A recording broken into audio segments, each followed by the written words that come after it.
Hi, I'm Dennis Rodkin. I write the Deal Estate column in Chicago Magazine, and this is DEQs, where I answer readers' real estate questions. A reader named Lois asks, my son is attempting to buy his first home in a trendy section of Chicago. He seems to be losing house after house, not because he's outbid, but because other potential buyers have a greater down payment. In one case, he wasn't even given a chance to up his bid, which he would have done. In another case, he saw that the house actually sold for $30,000 less than his offer. Is this common, or should he be looking for a new real estate agent? Lois, without more detail, I can't really understand why a seller would take $30,000 less. I have a couple of ideas. One is the possibility that these sellers were holding out for more money. Your son came along when they still thought they could get more. They rejected his and possibly other offers, but then when reality set in, they ended up having to settle for significantly less, $30,000 less. Agents have told me about that happening numerous times recently. It's also possible that they accepted a lower price because they were getting paid cash, although that doesn't quite explain taking $30,000 less.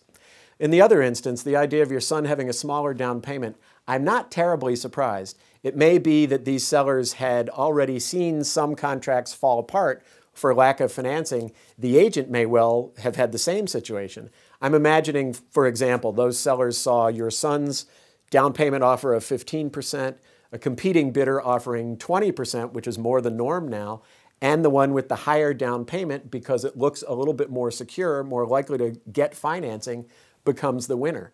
Is that a fair choice by the seller? No, not necessarily, but sellers are very skittish right now. I would guess that they had seen things fall apart and wanted to make sure that this time it hasn't. And it's possible that their agent said, take the larger down payment. Again, it looks more secure. It doesn't mean that it is more secure, it just means it looks more secure. Don't forget that the seller is looking at several aspects of the buyer's terms, not only price and not only down payment. The seller might have preferred something else about the other bidder's terms, like the closing date that was specified, the type of financing, the exclusions, or something along those lines.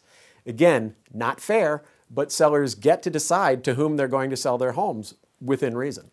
You also asked if your son should get a new agent. You know, nothing you said indicates that his agent is at fault or is sloppy, but if he doesn't feel well served by one agent, there's no harm in making a change.